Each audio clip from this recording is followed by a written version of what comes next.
You're now live. Okay, we are now live and we are about to take up, and I hope start to wrap up, S-161, which is the Rygate bill. We did it last year. This asks for some time frame extensions in order to get a more realistic time frame in which an investor, we'd ask them to find a co-user that could use up the excess heat and make the plant more efficient. They've come back and said they've got some ideas in the works, but to get anyone to make the capital investment in setting up an alternative business, they need more than, I think we gave them a 3-year window. So we're just going through folks we heard from last year. We know that this is the one renewable plant which runs year round. Months like November and a good part of December where there wasn't a lot of sun, that's probably a good thing. We did put some limits on their operating in the summer. I believe last year they're normally closed down and we extended that amount of time. But there is concern this is higher cost power. Utilities are required to buy a certain amount of it. And that does come into the overall cost of power. So we're trying, and then the other issue that was involved is that this plant is the only place, I believe now, that takes softwood, scrap wood, and that for many small lumbering businesses, which are a major part of the local economy, this is the make or break. If they can't get rid of this scrap wood that isn't suitable for lumber, they're going to go under. So last year we were trying to find a balance. And this year, I think we're continuing in that endeavor. So I'm going to start out, and if I miss anything, committee, did I get where we are approximately correct?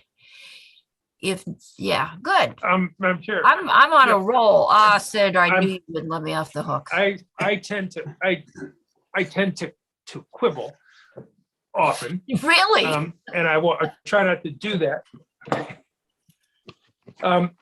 We gave the plant an extension last year and went beyond that and said, if you could come up with something that makes sense, we'll give you another extension or try and help you make it work.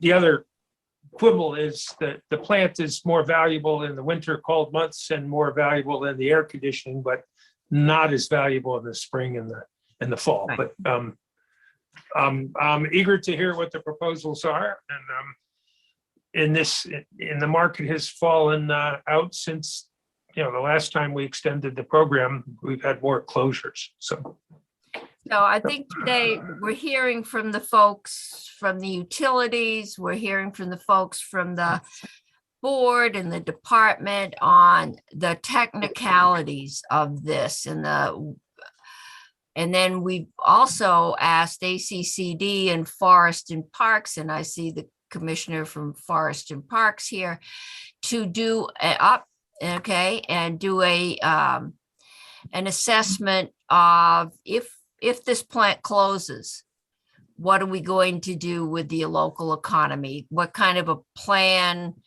can we have an effect that could help mitigate the loss of jobs, the loss of businesses in that area, which is not one of the more thriving and prosperous areas of the state. So we're going to hear from everybody. And I'm going to start out with TJ Poor, who was Department of Public Service. Hi, thank you, Chair. Good morning or good afternoon. Yeah, afternoon now already. For the record, TJ Poor, I'm the Director of Planning at the Department of Public Service. I've been the Director of Planning for a couple of months now. I was previously the Director of Efficiency and Energy Resources before moving over here. So what I plan to do is just cover some key energy policy considerations, what the department's thinking about as we think about S-161 and Rygate, and then point to a couple of key provisions in the proposed bill. But first, state energy policy 30 VSA 202A and what's embodied in the comprehensive energy plan we just released the final version last week. Affordability, reliability, energy security, economic development, cost effectiveness, they're all those principles in 202A. And those don't always row in the same direction. Sometimes they're competing. And so you said the word in your introduction of balance. And I think that is one of the key things that we try and do in any policy decision.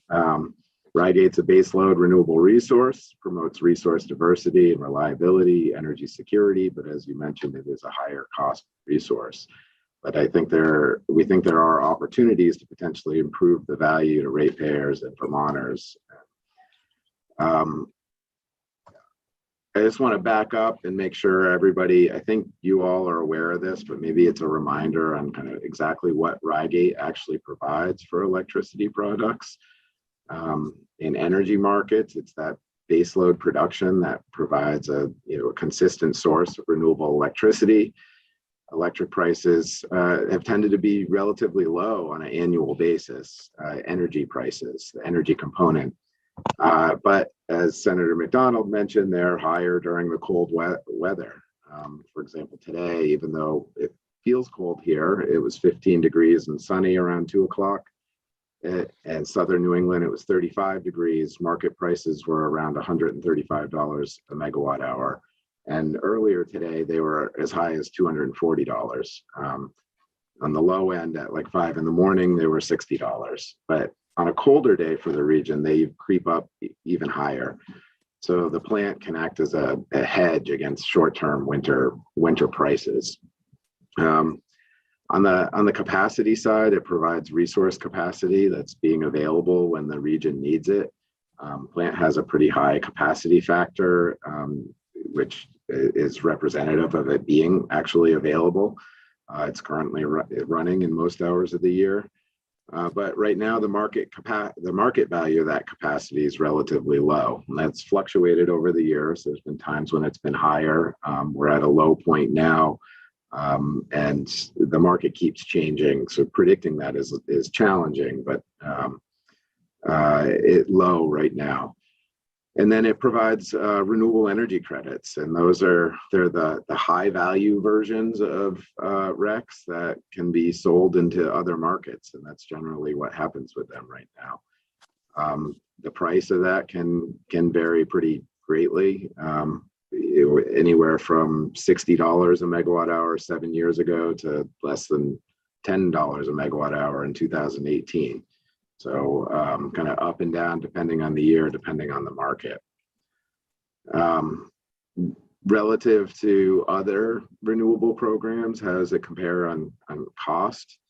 On a per kilowatt hour basis, it's less expensive than net metering or wind that has been awarded contracts under the standard offer program, but it's more expensive than larger solar that's been developed through the standard offer program from the more recent solicitations. And it's more expensive than McNeil, but McNeil is 2.5 times the size as well. But I also just point out that it has a different shape than our most predominant renewable resource, which is solar, where we have over 400 megawatts installed. As you know, it's a baseload resource that can meet that first level of demand, and it promotes diversity in our resource portfolio. But so with that context, just a few provisions that I wanted to draw your attention to in S-161. First, I think it's really good that the bill does not set the contract price. Instead, it sets the process to let the Public Utility Commission proceeding happen and set the price. Creates transparency. It creates an opportunity to engage on a technical basis on the issues around it.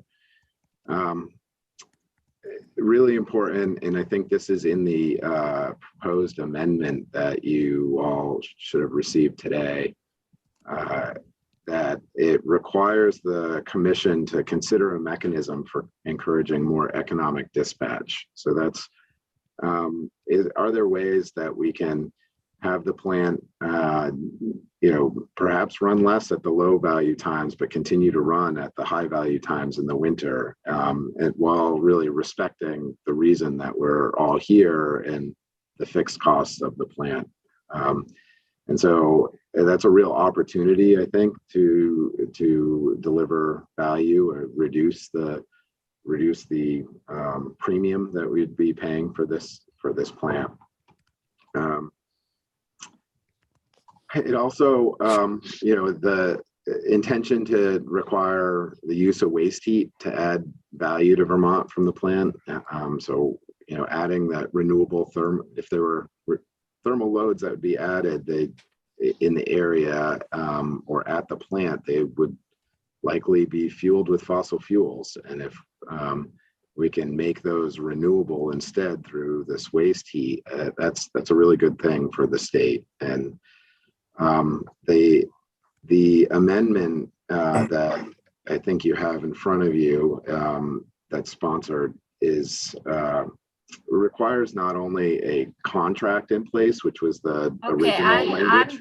I haven't gotten to my emails, so. Oh, I'm sorry. It's 9 o'clock this morning. Who sent us the amendment? Do you know who? I was copied on one that I think Dylan Zwicky sent. Okay, well, normally, all right, so that he will present that as his suggested changes. Right. Okay, because I don't know that anyone's had time to read it, so. Okay, let me phrase it this way. I apologize for that. No, it's Zoom changes a lot of normal process. Right. Let me phrase it this way then. The original bill required a contract in place to say, hey, we're making progress. Let us have, another couple of years, and then to go forward and then get the final 6 years to 2032.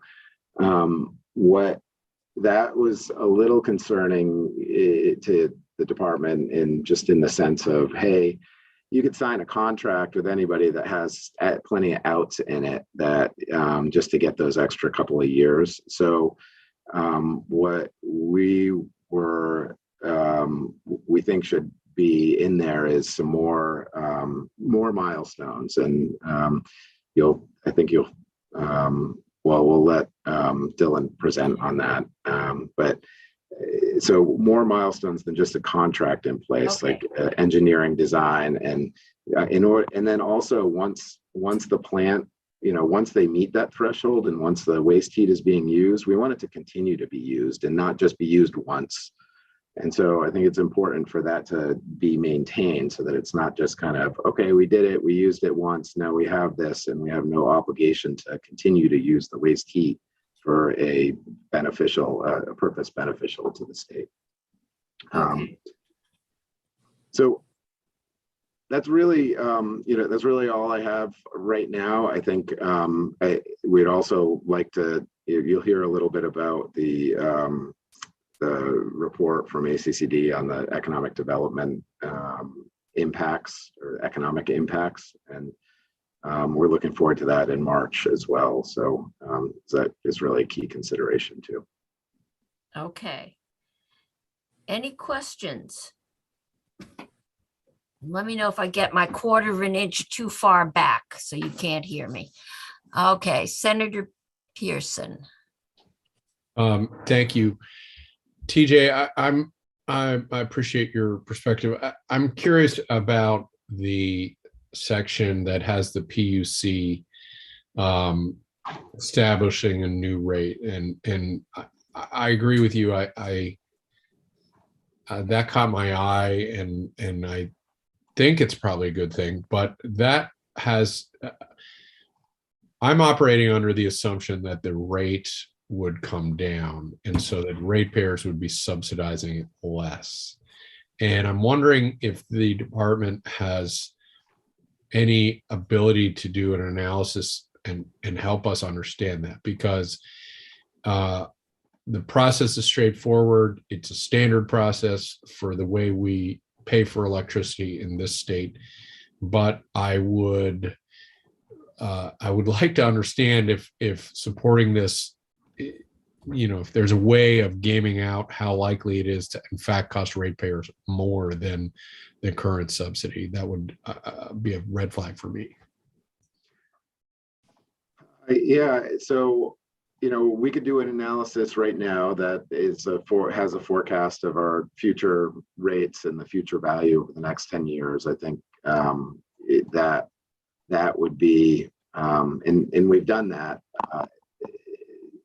recently. I think we're in the 7 to 8 cents range of the value if we forecasted it out. That, though, I don't think that is the straightforward is all that would be considered under what's in the bill now.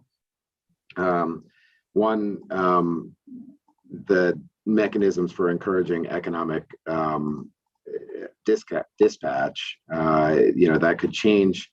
That could change the value of the plant to be more to ratepayers. In which case, if that's considered, that could help the subsidy, help mitigate the subsidy. But there is a provision in here that is the supply and cost characteristics of the proposed plant, including the costs of operation and maintenance of an existing plant during the term. And I think that's less of a market forecast and more of a, how much does it cost to keep the plant running? And that's a consideration. And so that's as it's written now, that I think that's a balance there. And I think you make a good point, is that it could turn up as being the same as it is now, the same subsidy, for instance. There's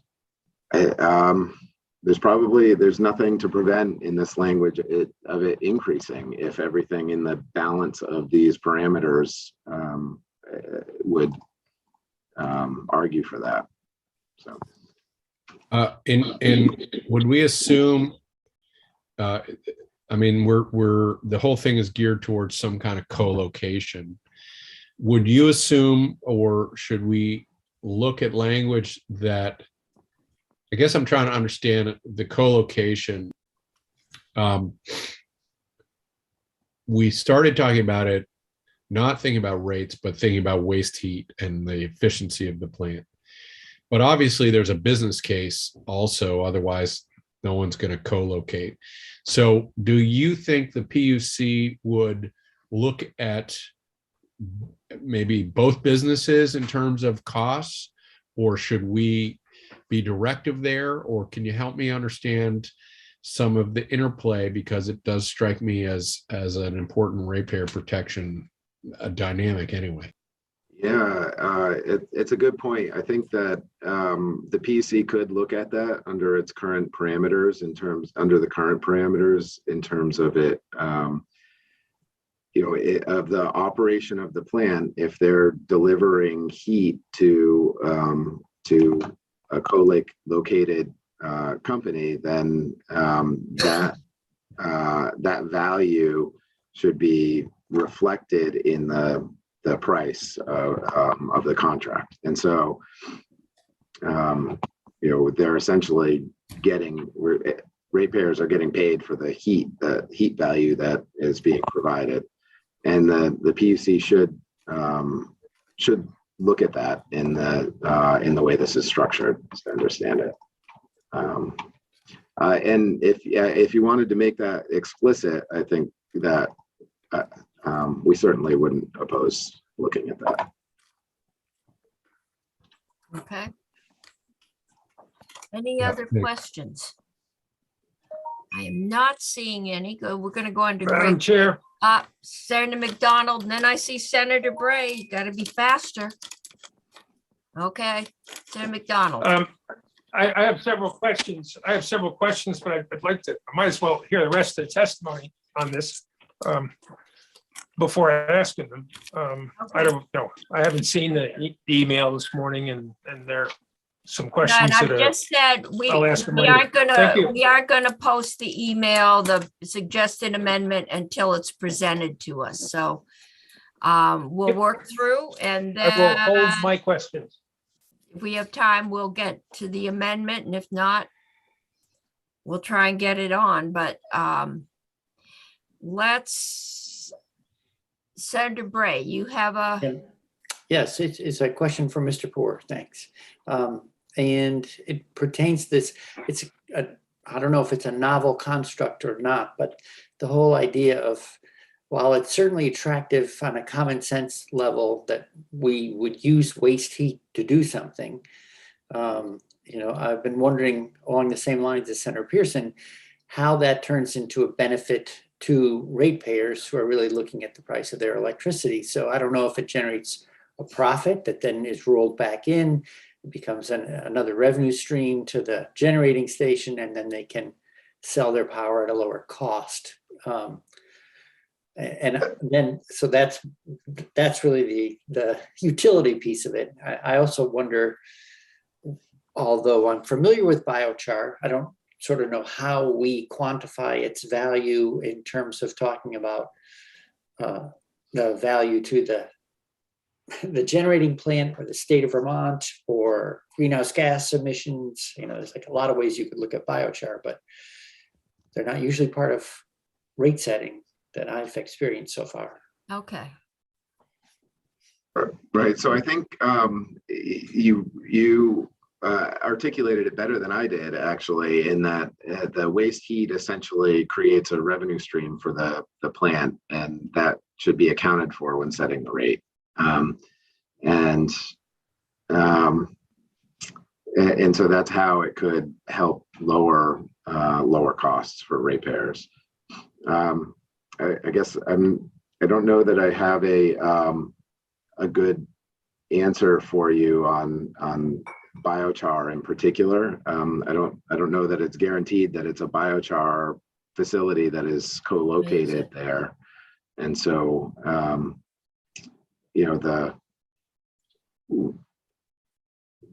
the way I guess I think about development is that there's a default of right now outside of natural gas territory to heat a building or a process.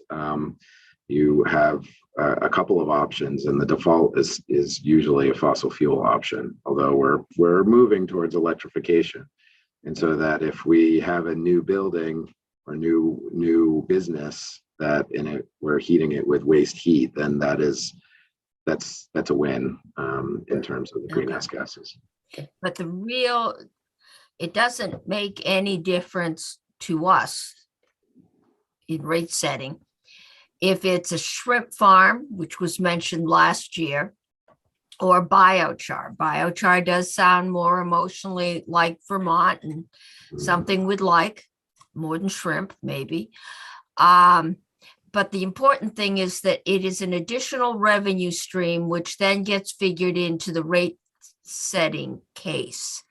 And you've asked us to tighten up the language to make sure that you don't use waste heat for 1 year and then say, oh, but we could do natural gas and it would be cheaper. And so, your rate set, you're good. Now we're going back and they're good. There would be a continued use of that, which means we would get a reduction in the cost of the electricity.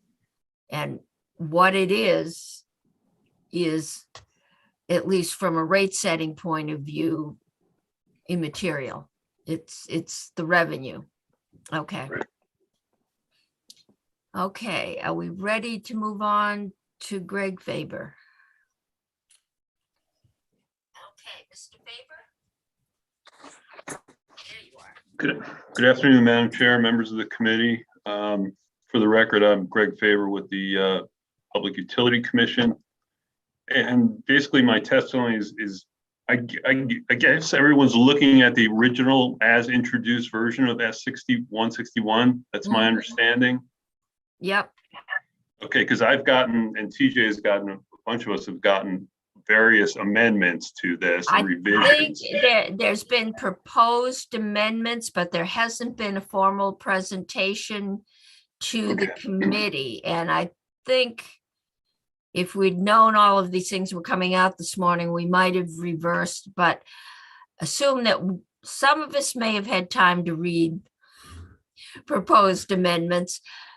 So rather than have right. to come back, talk about the amendments and what you would like to see done or changed in the final bill.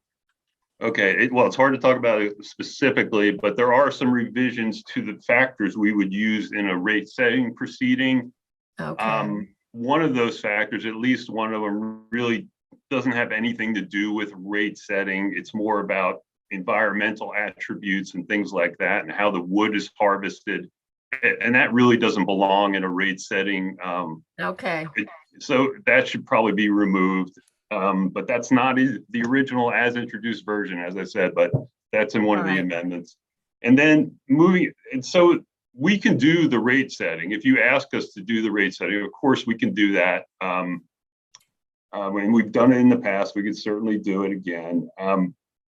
The problem is section 3, where this section is designed apparently to ensure that some sort of waste heat facility gets built at the plant and uses the waste heat and reduces the cost and all that good stuff. The problem is that the section, the way it's written now, and even in the amended versions, really doesn't do that. It doesn't ensure that that plant will ever get built. It tries to do that in a number of ways without committing Rygate to actually building the plant before it gets its 8 years of additional rates locked in. And that's kind of the problem. It's sort of chicken and egg problem here.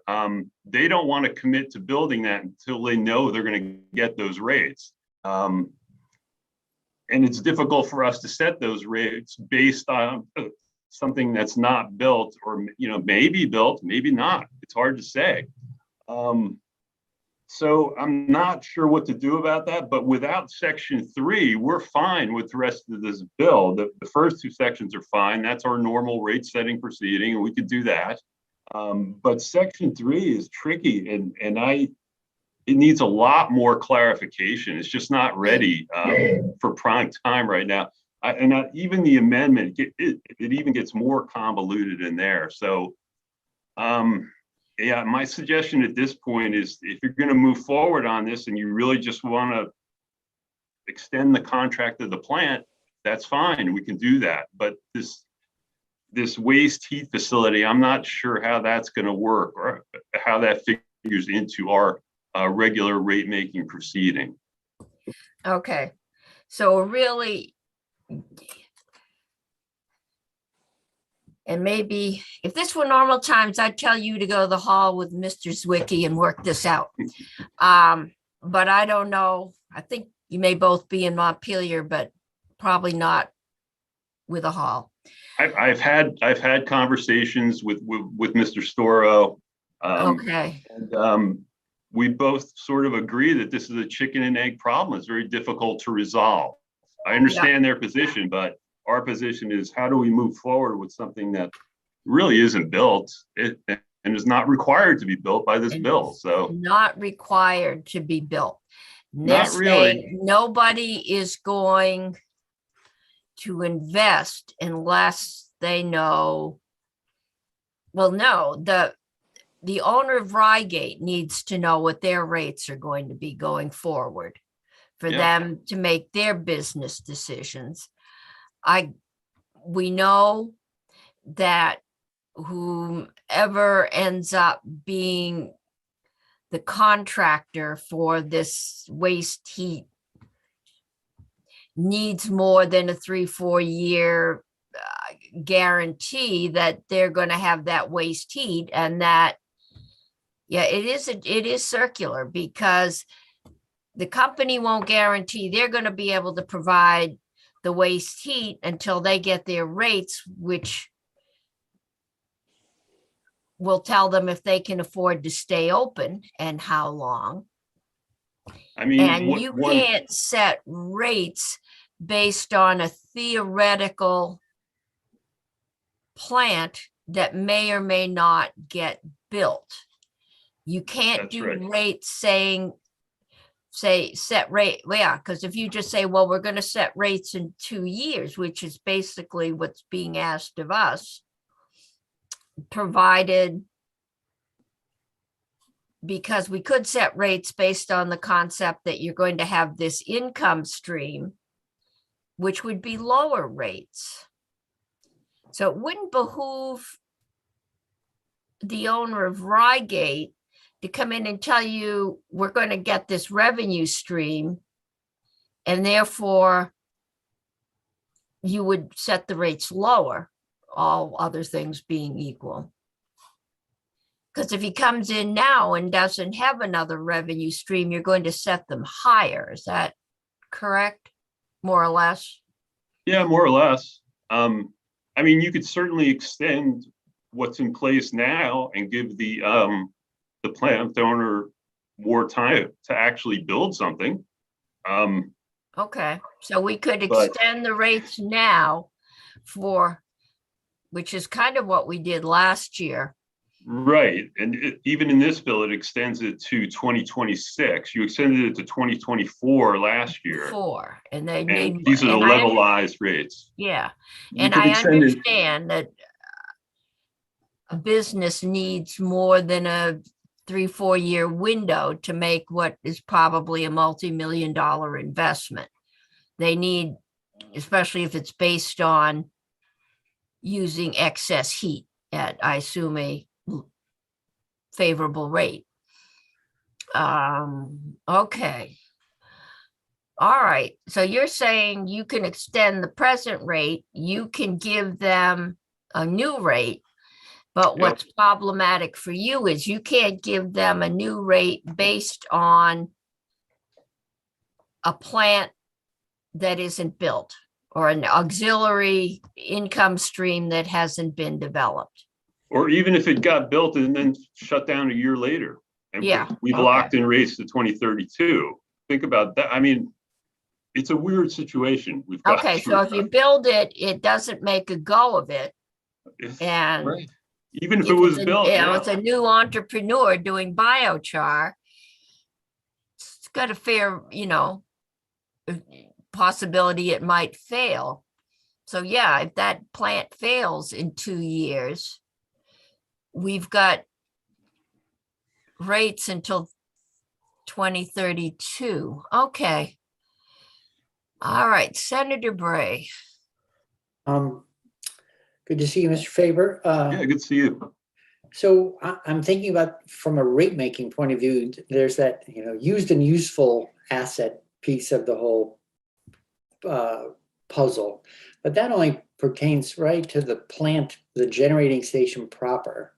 I mean, I've never heard of anyone considering what might happen right next to a plant being woven into the rate making.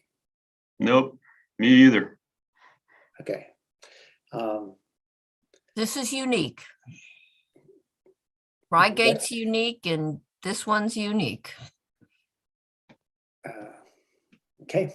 I just wanted to make sure I was thinking about rate making from the right point of view, and Yep.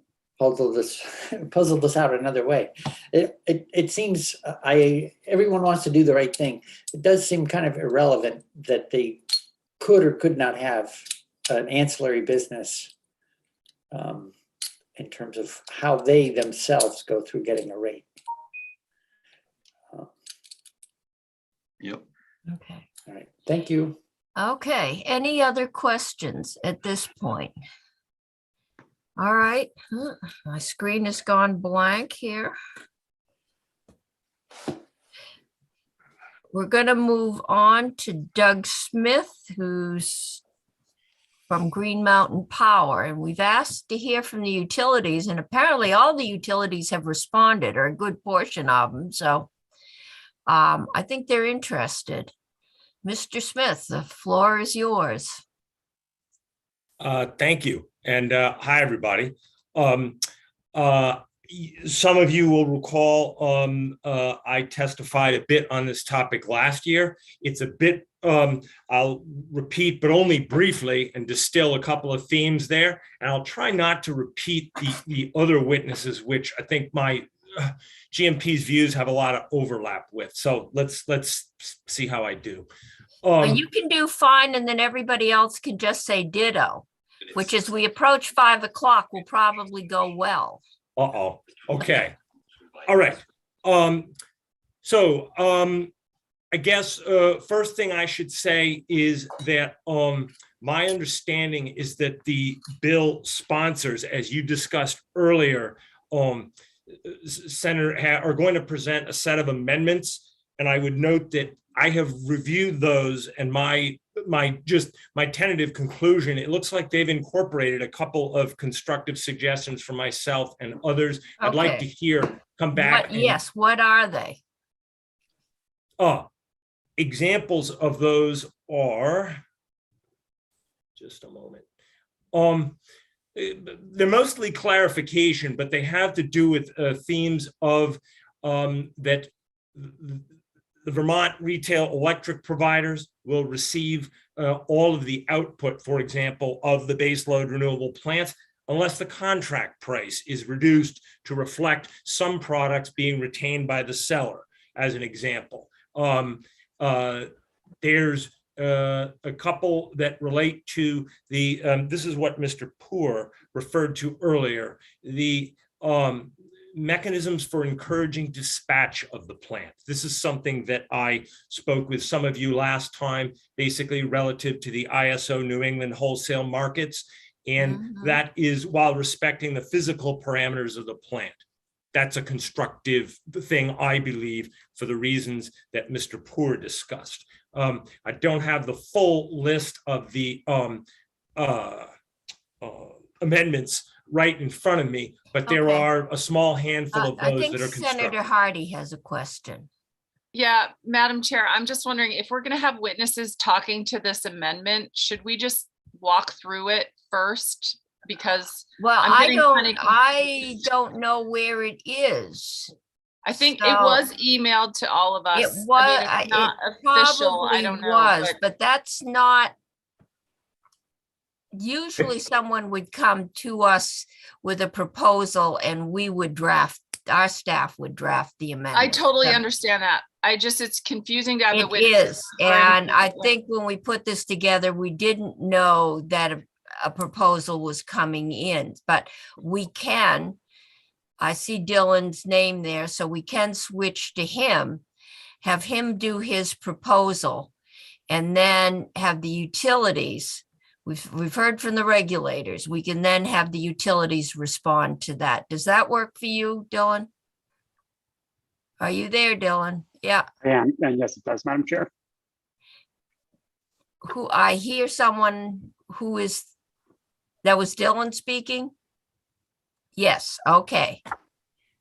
All right, can you present the amendment to us? And I can do that. Can you share screen? Senator Cummings, this is Faith. I need a moment to post the amendment. Okay, so Faith is going to post the amendment so everybody out there can read it. And then Dylan, if you can screen share with us, we can walk through it. Okay, so the amendment should be up on our website momentarily. And can you see my screen, Senator Cummings? I can see your screen. It looks like there might be a dog behind it. Oh, beautiful dog. Can you see the amendment? No, now all I can see is the dog, which is Huh. definitely easier to look at than an amendment. But the let me- amendment was up. Let me try that again. And before I start, just my apologies for not getting that amendment to you earlier, and totally understand It's just not the you normal course of can't- business. Yeah, you can't stick your head in health and welfare and talk to me. I mean, this is some of the drawbacks. Okay, it's up. Okay, so you should be seeing a document list that's titled Proposed Amendment to S-161. Can everyone see that? Yep. Okay, and appreciate that. Obviously, Ledge Council will be the final drafter of anything that comes out of this committee. I did take the liberty of drafting some legislative language with some input from some of the witnesses here today. That's listed that those witnesses are listed at the top of that document. I think, the committee in contemplating this bill and previous iterations has really wanted to get down at the nitty-gritty language level. And so I felt like it would be helpful for purposes of this conversation to actually have the language up in front of you. So these are proposed edits to S-161 as introduced.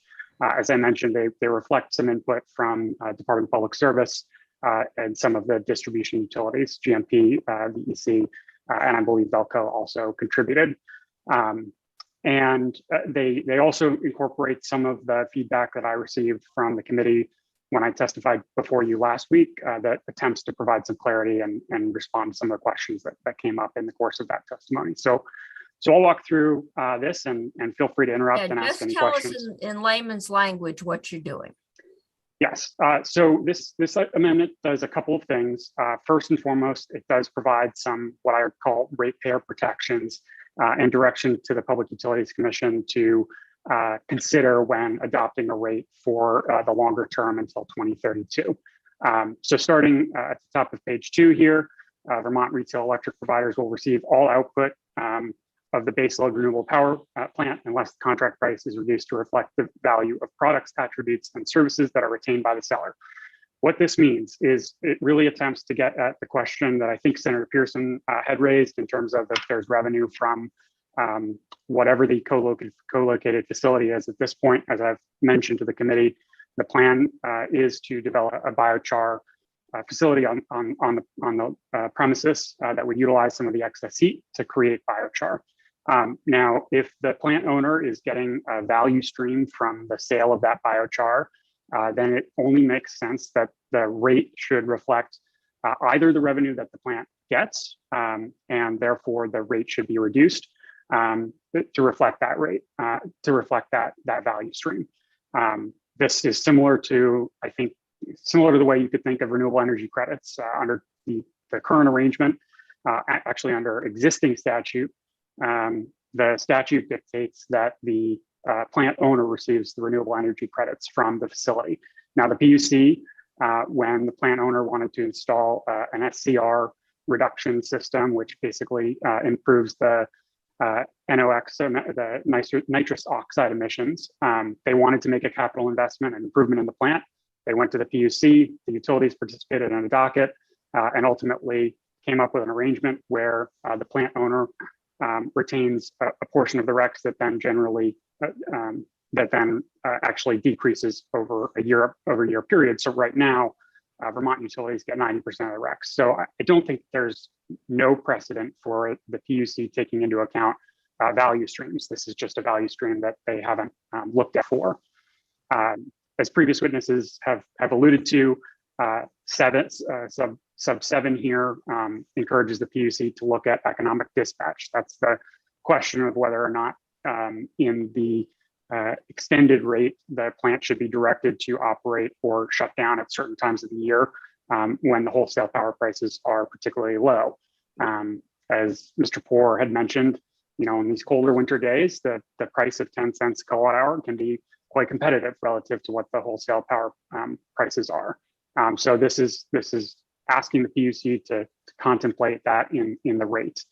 I would ask, either Mr. Poor or one of the representatives from the utilities to kind of get into 8 and 9, those previously had been proposed by Ed McNamara in his capacity at the Department of Public Service. Well, actually, sorry, I'll go back there. 8 actually came as a suggestion, I think, from both Department of Forest Parks and Recreation and some environmental organizations in order to make sure that the harvesting practices are kind of at the best quality and Okay, to and I ensure think that. what we heard is that is not relevant to rate setting. That may be relevant to forest parks and recreation, but the rate setting people don't care.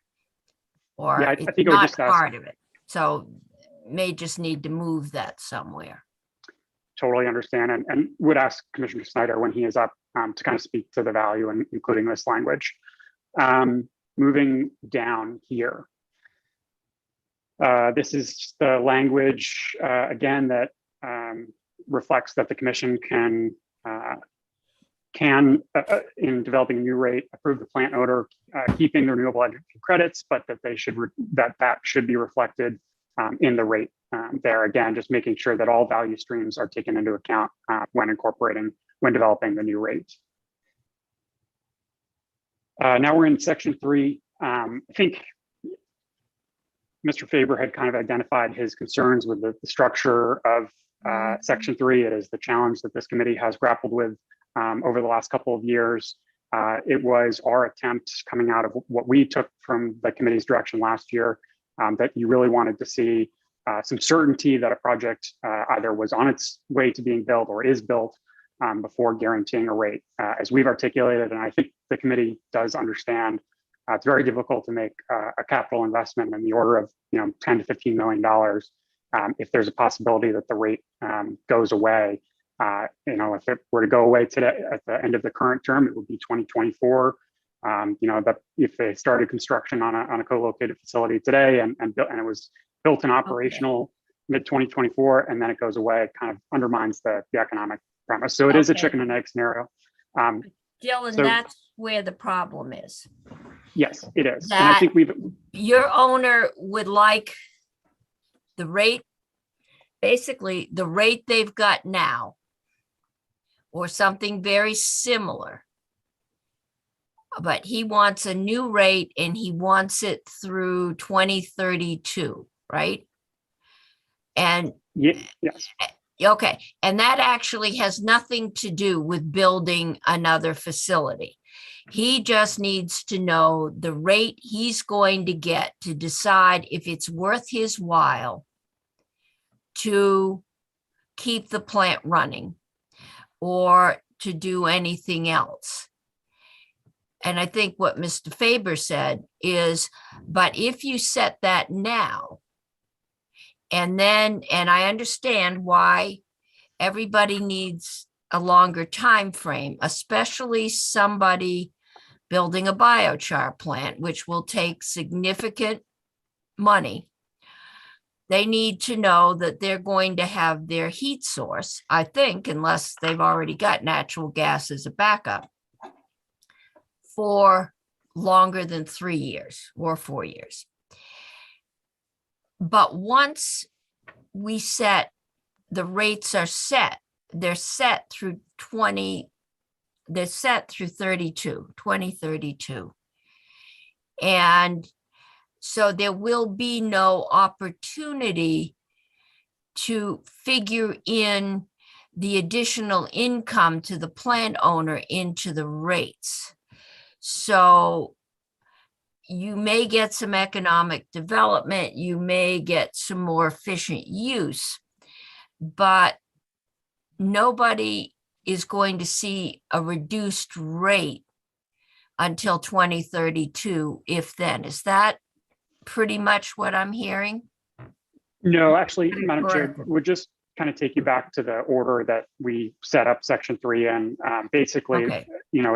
It guarantees if they are well on their way, and by that we mean if Okay, this we bill passes can define what well on their way is. Yeah, all right. So you're making yes. progress. Yeah, so what we've done is by July of next year, assuming this bill passes, the owners will have to sign a contract for the construction of the facility. They'll also have to Okay. demonstrate that So it'll the be facility- July of 23, you will go in for a rate hearing. No, no, actually, we're not going in for a rate hearing under this until 2025, after the facility is 2025, built okay. and operational. So actually, the PUC, and I understand Mr. Faber's point, be happy to tweak the language to reflect that the facility has to be built and operational. Under the Okay. language we've submitted, what the owners need to attest is that the plant has increased their efficiency by 50%. It's hard to imagine that they would be able to do that without constructing a co-located facility. So if we need to be more explicit and say a co-located facility is built and operational that has resulted in an increase in efficiency, we've made it a little simpler and just said you need to have a facility built and operational. We also included some belts and suspenders language that came at the suggestion of Mr. Poor from the department, so that in addition to just signing the contract, that we actually need to submit our, and this is found here in B, on October 1, 2024, which is 1 month before the status quo rate goes away, we need to demonstrate that obviously we've already signed the contract and that the engineering studies have been completed for the major components of the facility to be constructed. Now, part of developing this facility is that the construction period is actually relatively short. Most of the time, investment, and work goes in the years leading up. So we had tossed around the idea of saying you need to have a shovel on the ground, such as it is by state. That date really wouldn't occur until likely mid 2024. So this is kind of, you have the contract signed, your engineering studies are done, you're making progress. If we have not met each of those two deadlines, then under this arrangement, status quo, November 1, 2024, the current arrangement goes away. In all likelihood, at that point, the plant shuts down. This gives us a clear pathway to developing a project because it sets up a process so that if we meet those deadlines and if we develop a project and it has, when we can demonstrate that the efficiency of the plant has increased by at least 50%, then the PUC is triggered to set their new rate. They understand what the value streams are to the facility. They have a good sense of what the market forecast may look like, and they can develop really a pretty unique rate to the plant. And what I would say is, Senator Pearson had raised the question of, Mr. Ford raised the question of ensuring that there's that co-located facility continues to operate. We've done that here at the end in E and F. Would require the plant, once the new rate is in place, to annually submit a report to the commission, demonstrate overall efficiency of the plant. It also provides that if the efficiency falls below that 50% increase that we've gained from the co-located facility, we need to include a plan to return the plant to the rate that they had achieved. And if we fail to do that, it allows the PUC to open a docket and investigate us whether or not the arrangement should be pulled entirely. So we have added a lot of bells and whistles here, a lot of boots So and if the plant suspenders. doesn't get built by 2026, you may have dug a big hole in the ground, but it's sitting there. The economy crashed. There's no, market for shrimp or biochar, whatever's going in. Then you're saying the PUC could open a docket and change the rates. The original rates would be set on the assumption that you had increased that 50% efficiency. Is that? And if you don't achieve that within a year, you're saying they could open it and say, okay, this is it. We're going back. Or setting new rates? Not quite. So key dates to keep in mind. 2024 is where the current rate stands. If this bill passes, it gives us an opportunity to get a 1-year extension of the current rate. During that period of time, we need to have the co-located facility built and operational. We need to increase efficiency of the plant. If we fail to do that. What day? Dylan, I think it would be really helpful if you could just do a very simple timeline. today to 2024, what happens tomorrow, between 2024 and 2025, between 2025 and 2026. Just So a I actually- I did- diagram that would be, because I've been staring at this screen since 9 o'clock this morning and all that red print's starting to blur. Totally understand. Senator Cummings, I had prepared a timeline based on the bill as introduced. The proposed amendment does add some additional timeline barriers in there, but I'm happy to share my screen with that. Yeah, proposed okay. timeline And that we if had you walked through could last fill time. in those timelines, that would be helpful, I think. Trying to open that And here. for anybody who had a meeting scheduled at 4:30, I've informed them that finance is going to be going till at least 5 o'clock tonight. Just looking at the witness list. So we'll keep going. Okay. So I may need to stop sharing my screen so that I can share a Another different screen. Okay. document. Yep. Yeah. And I can say hi to my whole committee. Hi, committee. Okay, next screen. All right. Okay. Cross Can you of see it. that? Is that big enough? Yep. Even with my blurry eyes, I can read it. Okay. Okay. So here we are in let's imagine we're in May 2022, or yes, May 2022. You enact this bill as introduced, and this remains the case in the proposed edits. By July of 2023, we need to submit a contract for the construction of a facility that will utilize the excess heat, and we need to demonstrate through an engineer certification. And actually, this has changed at the suggestion of, I think, what we took away from the committee, a percentage increase in the efficiency of the plant. So if we meet that barrier, and then we're actually adding a second benchmark in here in the proposed amendment that by October of 2024, and this came at the suggestion of Mr. Poor from DPS, that we need to submit our engineering studies, demonstrating that not only do we have a contract, but we here's the engineering studies. That's our next sort of benchmark pathway towards developing the project. That's October 1 of 2024. Now, if we fail to do that under the proposed changes in November of 2024, that's the end of the current arrangement. If we fail to meet both of those benchmarks, the rate goes away. There's no obligation for the PUC to contemplate a new rate for the remainder of the term. That would be the end of all of this. And again, in all likelihood, the plant would probably shut down. Yeah. Okay. So that's now you're at November 2024. Now then it gives us 1 year from a 1 year extension under the current rate to actually construct that project and get the project online, at which point we need to demonstrate to the PUC that we've actually achieved the increase in efficiency. So that's the 1 year extension under the current rate to get the plant built. And then at that point, it triggers a 1 year period during which the PUC would develop a new rate for the remainder of the term until 2032. So between November 2025 and November 2026, that would be the opportunity for the PUC to develop and implement a new rate, which would take into account all of the value streams, whether or not to include economic dispatch provisions, and many of the other ratepayer protection language that was included at the suggestion of various stakeholders. So I apologize for not updating this this diagram for Okay, for no, today's that testimony. helps. I mean, just seeing that laid out is helpful, at least to me. But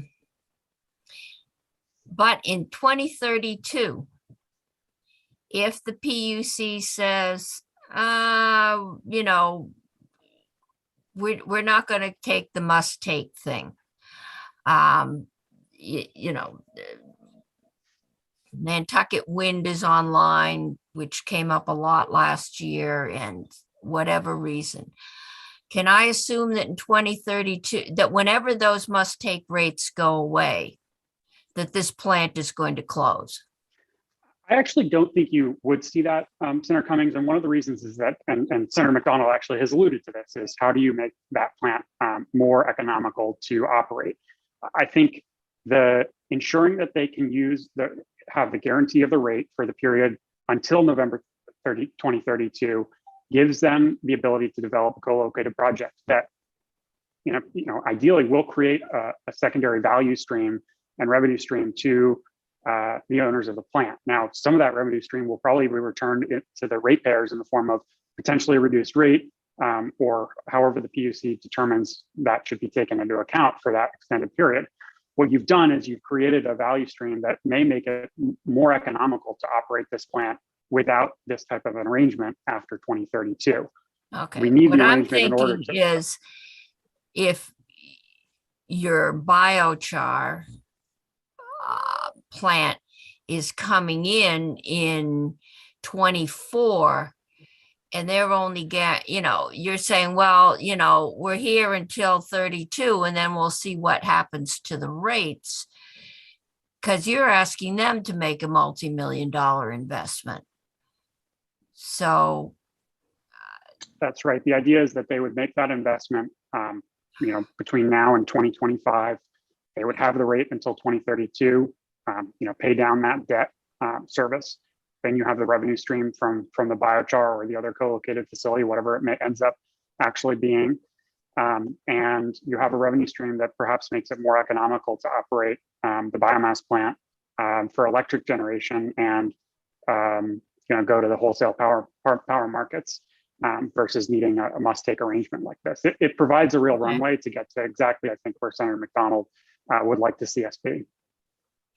Okay.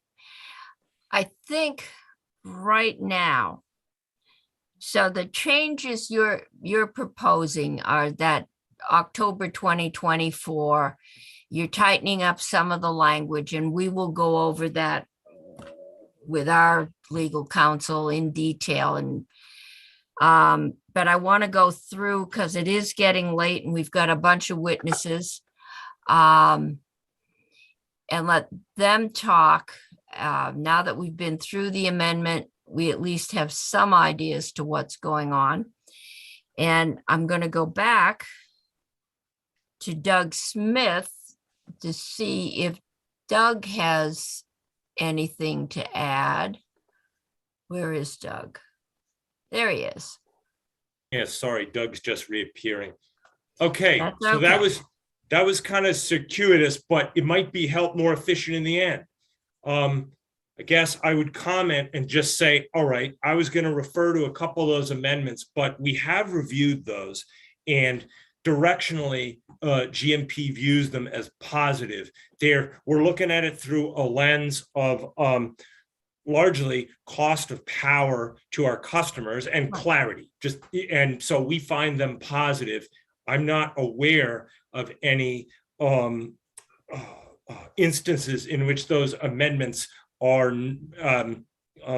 flawed or problematic. There's one or two which we could talk about if you'd like any color on them in the PUC criteria for setting the rate. But overall, they seem like in a positive direction, and they incorporate some feedback from us. And if you've got some wordsmithing you'd like to just email it in, and when we get down to, if it's just doing some wordsmithing, send your suggested wording in, and we can consider that when we get to markup, and you're welcome to come back and talk to us if we get to markup.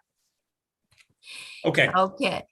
So the primary context I think I would give is just a bit on the Rygate as a power source, and to support or refine the committee's understanding of kind of the economics and the role of this as a power source. That's what I was going to propose to hit briefly. Okay. And I've got a couple hands up, but I'd like to let you finish before we First take question, Madam Chair. questions. Yes. Senator McDonald. Is Green Mountain Power offering to buy all the power from Rygate right now? Is that what? No. Are they About offering to buy all the 80%. power because it's a good deal? I No. haven't heard that. Thank you. Barry, Thank I you. see your hand is up, but we don't usually allow witnesses to talk to other witnesses. So when we get to you, You I was get just it. raising Okay. my glasses, Ann. Okay, No. no, you've got a yellow hand up. Okay, so Doug, we're gonna let you finish uninterrupted. No, it's good. Okay. So just briefly, GMP, we presently purchase around 80% or a little bit more of the plant's output on basically a mandated basis Yeah. under the current legislation and base load renewable requirement structure. It's around 3% of our annual energy supply. Okay. Okay, so you buy 80% of their power and it's about 3% of your supply. Okay. Yes, ma'am. I'm rounding slightly, but yep. Yep, that's fine. And I think Mr. Poor summarized nicely the products in exchange for paying that the PPA price, the power purchase agreement price, we receive the products that Mr. Poor talked about: energy, capacity, renewable energy certificates. And basically, when it comes to thinking about how does this affect our electric customers and the rates they pay, that's the primary thing: the price of power and the value streams that it provides. So I don't need to repeat those, I don't think. And I also agree with Mr. Poor's characterization and yours, Senator Cummings, the notion that a steady renewable power source across the year is somewhat unique in the field of renewable energy. And as we're trying to construct a portfolio that is increasingly and gets to 100% renewable, a steadiness in the output does have some value. Okay, it complements other resources like solar, wind, and hydro, which are dependent on wind, sun, water. So Right. what I meant. So there is something there that is in terms of the output profile that is not and is helpful compared to some other sources. I thought I'd just briefly give you a sense, given we don't know exactly what PPA price will be requested going forward, but if I assume for an illustration that it's kind of like the current PPA rate and escalates a little bit, like 1% a year or something over time, just to put a scale on it. And if we test a range of outputs for energy and renewable energy certificate market prices, I just wanted to give you the sense that as a rough indication, it looks to us like the market value over this period we're talking, basically late 2024 out through 2030, late 2032, it looks like something like between 60, the market value of the output for those products looks something like, in our views, between 60 and upper 70% of the PPA pricing. And so it's not a massive difference. It would look, I think, something like for GMP, perhaps a 0.5%, not more than probably 1% impact on electric rates. And I don't mean that like compounding every year, just over those years, a bit higher electric rates due to the difference between PPA price and the market value of the power. And cumulatively, that's perhaps $25 to $45 million in present worth. So it's a meaningful absolute number, but not a massive one if you consider the overall electric portfolio of GMP and the other utilities. So I guess to pull it together, I've painted two offsetting factors on a fairly high priced resource, but some complementary output features. And so like last year, GMP is not advocating strongly that we must have this source, or it would be foolish, a terrible thing to have it. We're not strongly for or against it. Okay. It seems like the factors that you mentioned in the intro, from economic activity, perhaps softwood, forest impacts, those are legitimate public considerations. As a power source, it's not dominant that either, it's compelling to have it or not. Okay. Thank you. I don't want to cut you off. I think we've gotten the gist of your testimony at 5 minutes of, no, it's 4 minutes of 5. And I think most people try not to work past that. Some of us will, but I want to get to the other utilities. Senator Bray, I see you have a question. Just a really quick question for Mr. Smith, please. Besides the electricity that you'd receive or be obligated to purchase, do all the RECs transfer to GMP? And is there an opportunity for GMP to basically engage in like REC arbitrage and therefore reduce the effective price through REC trading? I would say the short story is that yes, it is our assumption, and I believe Mr. Zawicki's amendment language would contemplate exactly what you described. Electric customers pay an all-in price, if you will, and receive not only energy, but renewable energy certificates and capacity from the plant.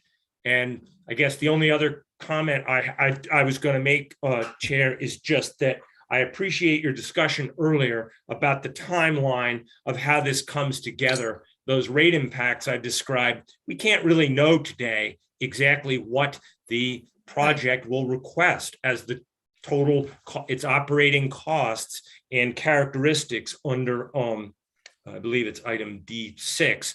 So I made an estimate of that, and but we don't know exactly what that will turn out to be. And I appreciate the committee sort of looking into that.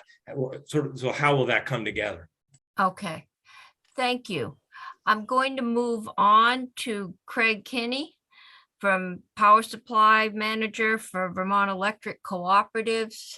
Mr. Kenny, there you are. Good afternoon, Oh. Madam Chair. Thank you. Can you see me? I can see you and the beautiful mountains behind you. They don't quite look like Vermont mountains. No, that's Montana. I thought they were a little Big. pointy and big for Vermont. Yes. So much of what I had prepared has already been covered by yourself and your opening comments and TJ Poor and Doug Smith.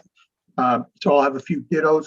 The one thing that hasn't been mentioned yet is that we believe that we can get lower prices and serve our members better through a competitively bid process than through an avoided cost calculation with a PUC. But having said that, I do have 4 dittos, and that is ditto on Mr. Zawicki's point that we had the chance to review the amended wording, and we are fine with it if you choose to approve the bill. Ditto on your point, reiterated by Mr. Poor and Mr. Smith, that this plant does provide things that other renewable resources don't, specifically baseload power in the middle of the night and also all day in the winter when solar is much more, less reliable. Ditto on Mr. Smith's last point that our rates would increase a proportion, similar percentage as GMP's, 0.5% to 1% higher than they otherwise would be if we were to purchase renewable energy from an existing hydro project. Ditto on Mr. Poor's point that this power appears to be less expensive than net metering and other standard offer projects, even though we do not know the rate yet. And that's not taking into account revenues from the auxiliary uses of the facility. So hopefully I didn't go through those too quick. No, but dittos at this hour of the day are much appreciated. all right. Any open for questions for the committee? I am not seeing any.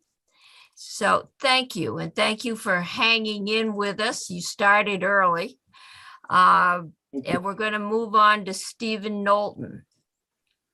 Hi, Right. my name is Stephen Knowlton. I'm the current president of the board at Washington Electric Cooperative. And my colleague Barry Bernstein, former president, is also attending this hearing. Okay, and then I will be your dog and pony show, and you can break it Okay. up however you want. I don't know who's the dog or the pony, but I don't either. That's up to you. I think, I'm not a utility executive. I represent the over 11,000 members and ratepayers of Washington Electric Cooperative.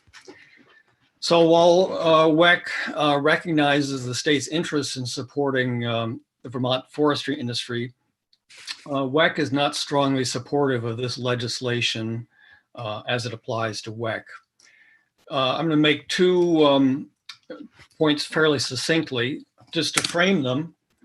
I would like to point out that WEC is a very strong supporter of renewable energy and is already 100% renewable, with generation mostly sourced in Vermont. And that includes baseload power, which provides most of our electricity from Coventry.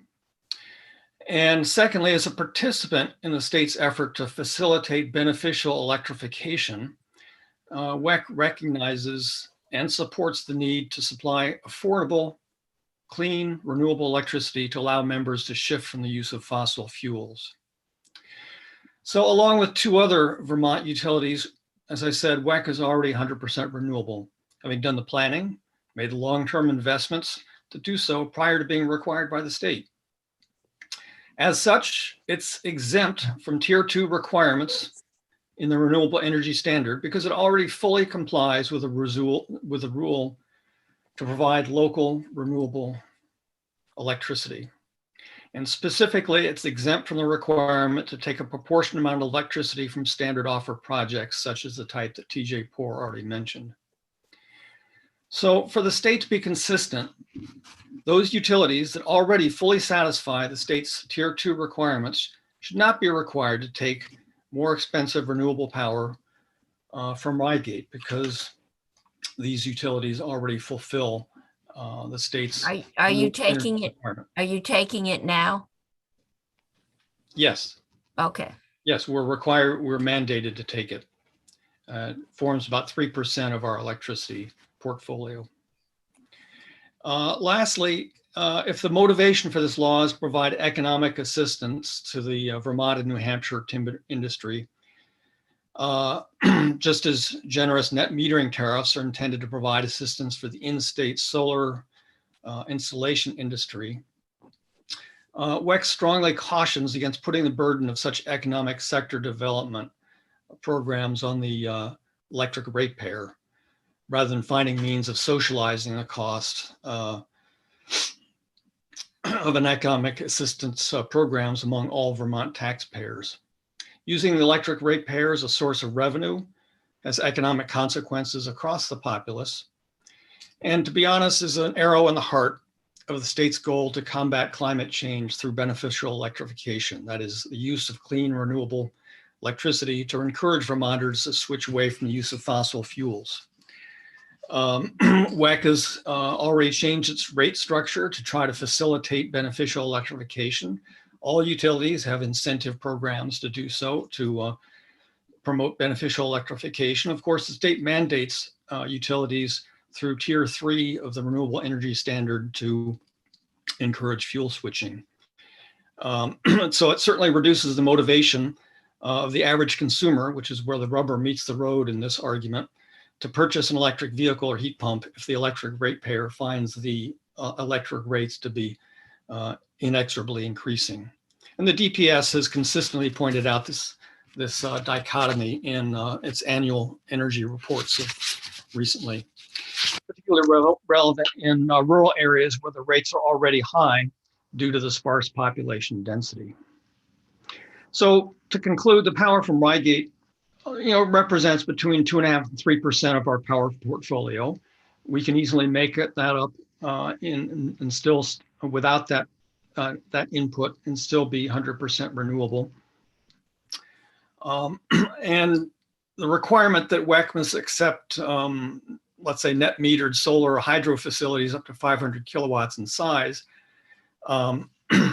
will have a much greater effect on rates since the ratepayer has to bear the burden of the generous compensation from those facilities. Nonetheless, The ratepayer, nonetheless, the effect is really the same. Mandating the use of more expensive renewable electricity, especially for utilities that have already reached the state's renewable goals, is unfair to the ratepayer and, in our opinion, counterproductive to the state's key approach to addressing climate change. Thank you for giving me the opportunity Okay, to speak thank with the you. committee today.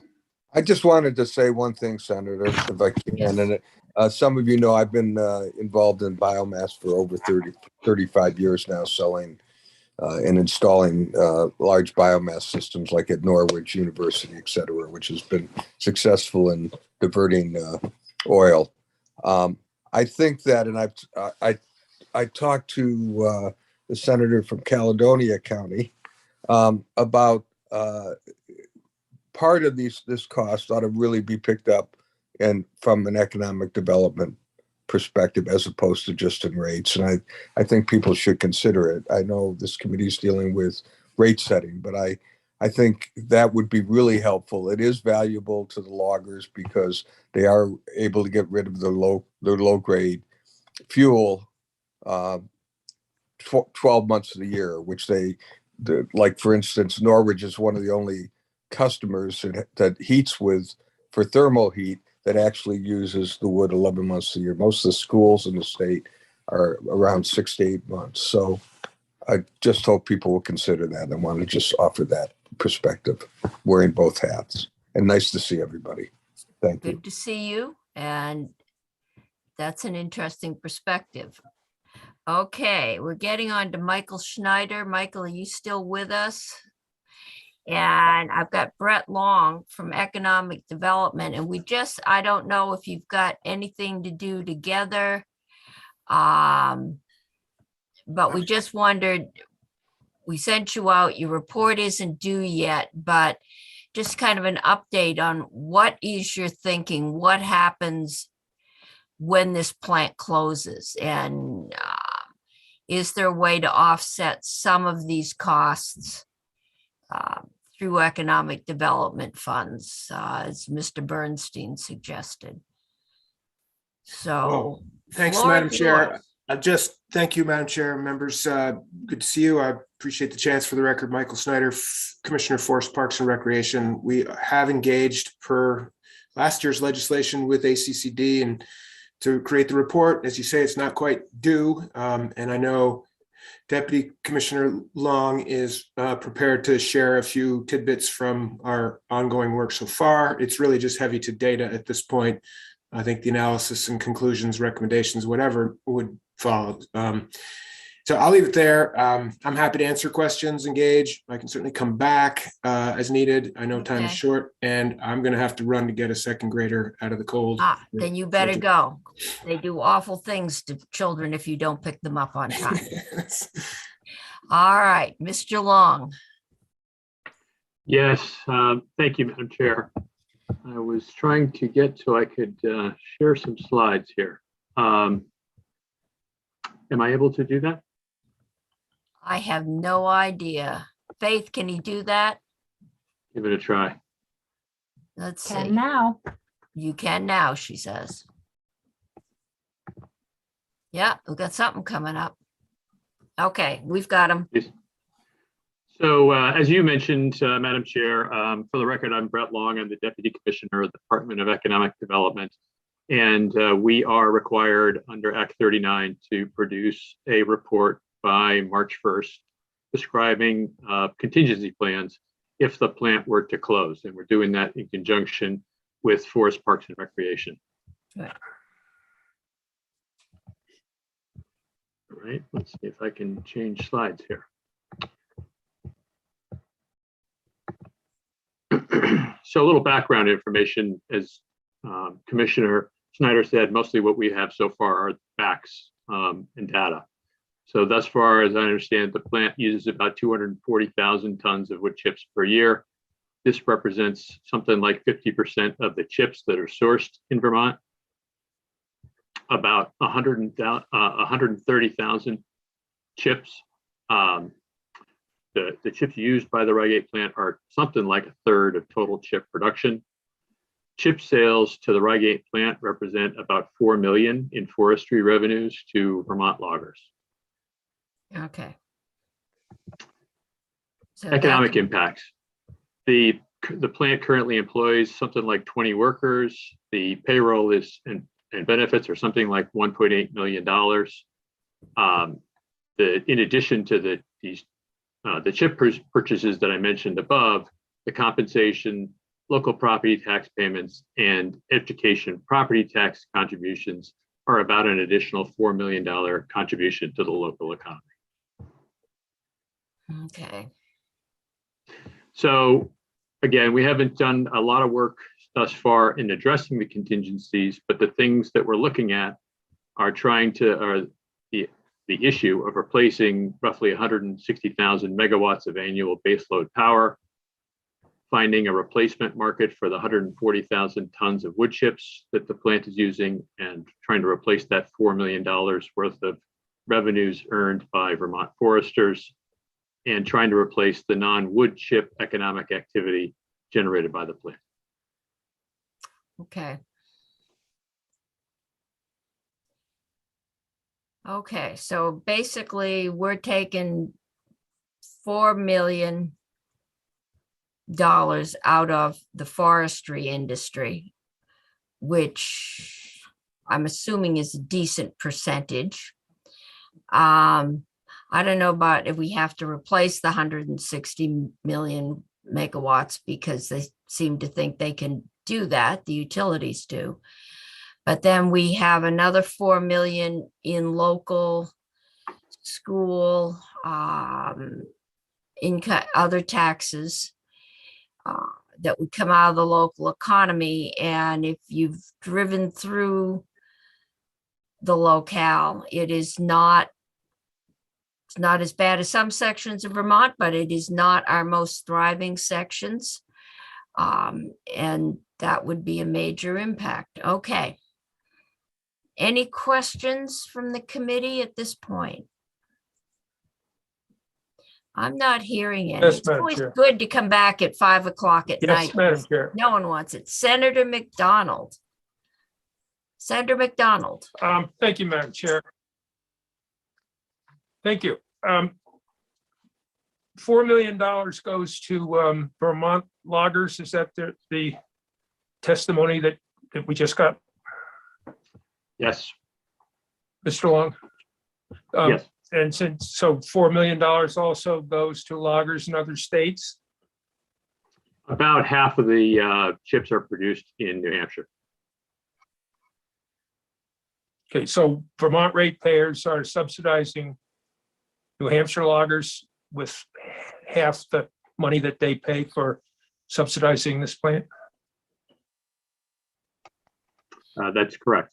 Do we know if those Okay. that are sourced in New Hampshire are actually logged by New Hampshire loggers, or could some of them be logged by Vermont loggers? I certainly can't get into those details. Yeah, okay. I didn't think that we could. And Senator. since we took this up 2 years, since we took this subject up 2 years ago, could you give us some monetary we've tended to use truckloads a day, and Rygate was a 30 truckload a day chips user. What's happened to the market for chips in the tri-state area of Maine, New Hampshire, and Vermont in the last 2 years? Probably There's, makes more sense for Commissioner Schneider to address that. Sure, I'm happy to. Just generally speaking, we've seen, and as I think the senator knows, a contraction in this marketplace. The closure and loss of a handful of facilities elsewhere in the region. So there's a contraction, both for the pulpwood market, which uses some of the same feedstock, as well as in the biomass electric space. Could you monetize or give some figures so that we understand the level of the contraction? No, Senator, I can't. Who could? you know anyone who might be able to do that? Possibly. Okay. Will you share that with us? Sure. Well, I think he needs to, if he can find it, I'm sure he will share it. No, with us. I don't mean to be obstructionist. I just can't do what I can't do, and I can't promise what I don't know. So I'm happy to try if there's a request, and we'll do what we can, of course, as ever. Do you have any ideas, Senator, where we could get that? The information you're I looking don't. for? I have heard testified before this committee that last year there was one plant in New Hampshire that used to take 200 truckloads a day that's no longer operating, and that other plants that take pulpwood no longer operate. And my next question, if Wade had the answer to this, I would then ask, what's happened to the price per truckload of pulpwood since the market has changed as drastically as we may learn it has changed? Do we know, Then the commissioner, what has the price of pulpwood what's gone up happened to or the down price or of stayed the pulpwood? same? The chips Depends. that go It's- to it's- Rygate and It's quite volatile. It's variable, dependent on many other factors. And I think there are fewer places to buy this stuff. So, you know, it sort of works from both ends. If you just sort of go with classic supply and demand, the supply is changing because of workforce issues in particular. But the demand has been like gone, and so they're irregular forces from opposite directions. So I'm trying to say it's complicated, and it's not simple to be able to say, well, the price of pulp has done X, because it depends on where and which market and how far it's traveling, and several other considerations. It's a commodities market. Indeed. Okay. thank you, Madam Chair. I think as we consider what we ought to do, we need to know those numbers, as complex and difficult to find as they might be. It might turn out that that the price is made buying chips much more favorable, and that might mean that a plant would operate at a lower cost for chips. But apparently we can't learn that information today, and when we do, it might be useful. Thank you. I'm not sure why we need to know the price of chips. I would assume that that is a negotiated contract between the owner of the plant and the supplier of the chips. And I believe the testimony we just had said that the price of chips today is not the price of chips tomorrow. I don't think they're taking too much pulpwood out with the snow cover we've got right now, even though it's frozen. So maybe they are. Madam Chair, if I could, I just want to clarify. I didn't say these numbers were not so complex that no one can get them, or they don't exist. I'm simply saying I don't have them now. This was not expected, and you know, that's all. It doesn't mean they don't exist or can't be gotten. But I appreciate your point that I'd like to know better what the relevance is here. And so I'm not sure that that the price of chips, that may figure into a rate setting as to what their raw material cost is, but I'm not sure how it figures in to our process. So, Madam Chair, I agree. And the reason I brought it up was because we are discussing rate setting to be done by the board. And I thought before we made a decision, we might understand some of the recent changes that would affect rate setting. And we'll wait until we hear these numbers. Thank you. Senator Pearson, did I see your hand? Sarah McDonald made my point. You know, the question is, should ratepayers subsidize this plant in an ongoing way? And so the price of operating the plant is directly relevant. It seems to me to the extent we can get some snapshot, that would be helpful. Okay. We Thank are you, not- Senator we are Pearson. not You setting the always, rates, you though, always so. present that things much more gently than I did. Okay. I think we're at the end. I'm gonna let Commissioner Schneider go rescue his second grader. And Thank you, Madam Chair.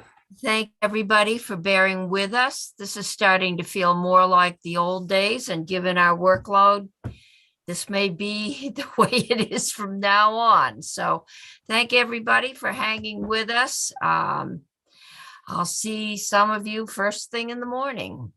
So